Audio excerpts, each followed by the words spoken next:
Selamat berjumpa kembali dalam layanan audio Sahabat Seperjalanan. Ini adalah hari Minggu 14 Desember 2025. Tema renungan saat teduh kita dengan judul Menjadi Tahir.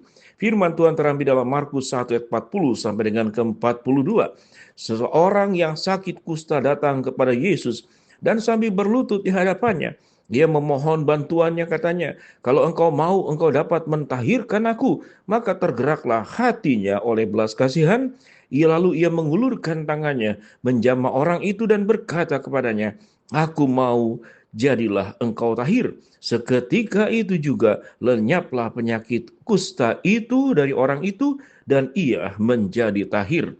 Mari kita berdoa. Bapa yang di dalam surga, biarlah kami bebas dari penyakit fisik dan juga penyakit spiritual, penyakit karakter, dan penyakit kebiasaan-kebiasaan buruk. Dalam nama Tuhan Yesus kami berdoa. Amin.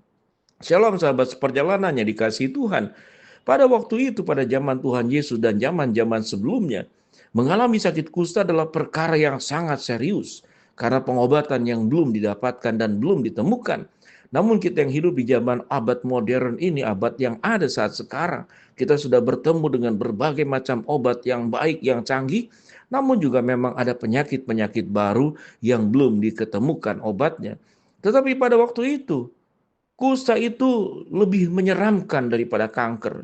Kusta itu lebih menyeramkan dari berbagai macam penyakit yang lainnya. Anggota-anggota tubuh kita, jari kita itu bisa terlepas karena kusta. Sehingga kusta itu penyakit yang menakutkan.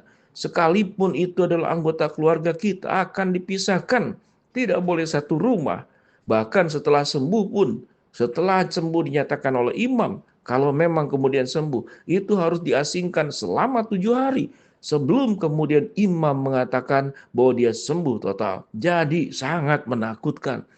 Menjadi sembuh dari sakit penyakit yang namanya kusta dan menjadi tahir adalah impian yang sangat luar biasa bagi orang yang sedang mengalaminya. Pada saat kita menghadapi berbagai macam persoalan, tidak hanya berbicara tentang sakit kusta, ada banyak aspek apa yang diperjuangkan oleh manusia. Kusta kita, mungkin penyakit kita itu adalah kemiskinan, penyakit kita adalah persoalan kehidupan, sesuatu yang menyusahkan kita, sesuatu yang menyulitkan kita, sesuatu yang kita harapkan bisa terlepas dengan segera. Sehingga makna daripada kusta yang sesungguhnya adalah dalam pemahaman manusia adalah mungkin sesuatu yang menghambat kita, yang membuat kita sulit bergerak, yang membuat kita tidak diterima, yang membuat kita tidak dihargai, yang membuat kita tidak bisa berfungsi hidup secara maksimal. Sehingga penyakit memang bisa saja penyakit, orang yang terkena stroke, orang yang terkena penyakit yang memang berat, dia sulit untuk berfungsi dalam hidupnya, sehingga mimpi dan harapannya bagaimana bisa sembuh, bagaimana dalam doanya, "Tuhan sembuhkan aku, jamah aku, pulihkan aku," itu menjadi harapan dan mimpinya. Sehingga kesehatan menjadi sesuatu yang sangat mewah. Kesehatan menjadi sesuatu yang diimpikan. Kesehatan itu adalah sesuatu yang diidamkan untuk orang yang sedang sakit. Tetapi di hadapan dan pandangan Tuhan, tahir tidak hanya berbicara tentang penyakit fisik, tapi kita ditahirkan dari dosa kita. Kalau kita lihat di dalam Imamat, bagaimana dikatakan Imamat pasal yang ketiga, ayat yang ketiga, bahwa orang-orang Lewi itu aku akan mentahirkan seperti menyucikan emas dan perak. Di dalam Mazmur 51 ke-7 dikatakan, "Ya Tuhan," sebuah doa dari Daud, "bersihkanlah, basuhkanlah aku, tahirkanlah aku dari dosaku, supaya aku menjadi lebih putih dari salju." Dalam Imamat 14 ayat 8 sampai 9 itu memang penyakit kusta yang sesungguhnya.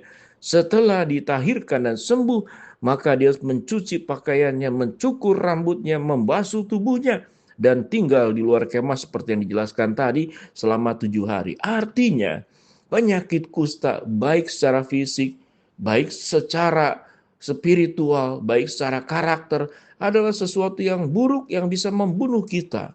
Penyakit kusta fisik bisa membunuh kita.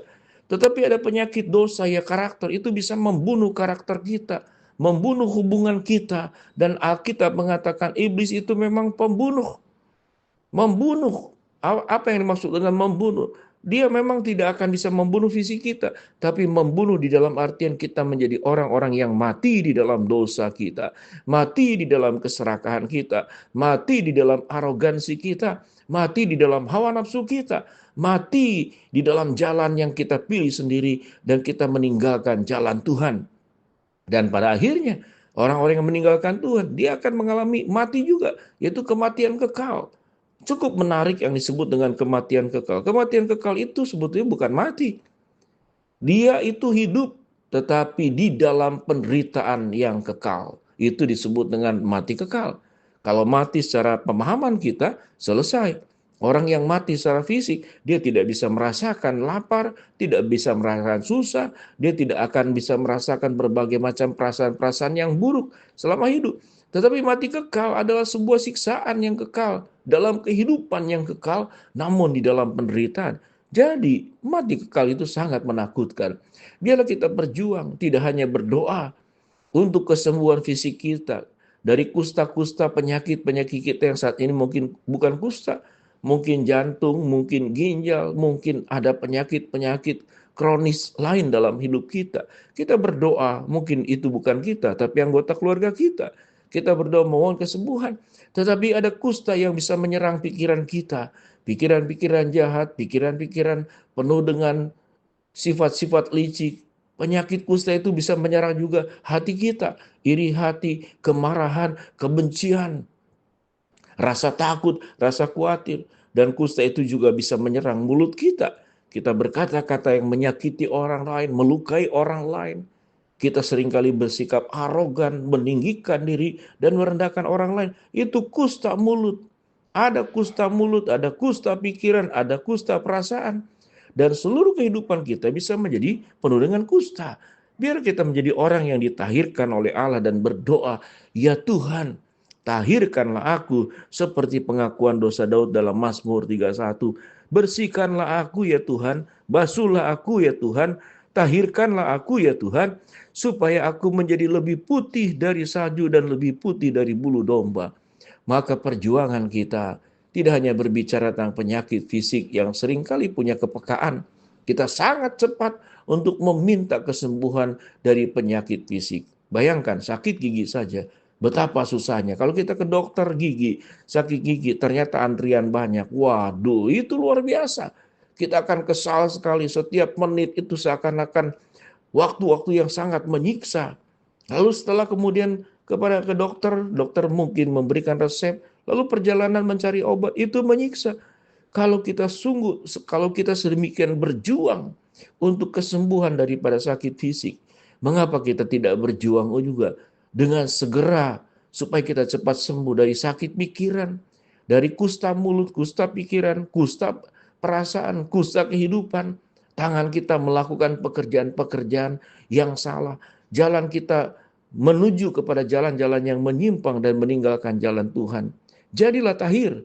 Biarlah Tuhan memberikan kepada kita kesembuhan secara menyeluruh. Tidak hanya sakit fisik, tapi sakit karakter, sakit spiritual, sakit pikiran, sakit perasaan, kusta mulut, kusta kehidupan. Tuhan, tahirkanlah aku. Mari kita berdoa. Bapa dalam surga, hamba berdoa buat sahabat perjalanan yang sakit, Tuhan jamah sembuhkan. Yang sedang menghadapi masalah, Tuhan bukakan jalan. Yang sedang berdoa mengharapkan sesuatu, Tuhan kabulkan sesuai dengan waktu dan rencana Tuhan yang terbaik. Tuhan, tahirkanlah kami. Di dalam nama Tuhan Yesus kami berdoa. Amin. Shalom sahabat perjalanan, jadilah orang yang sembuh dari sakit fisik dan juga sakit spiritual. Amin.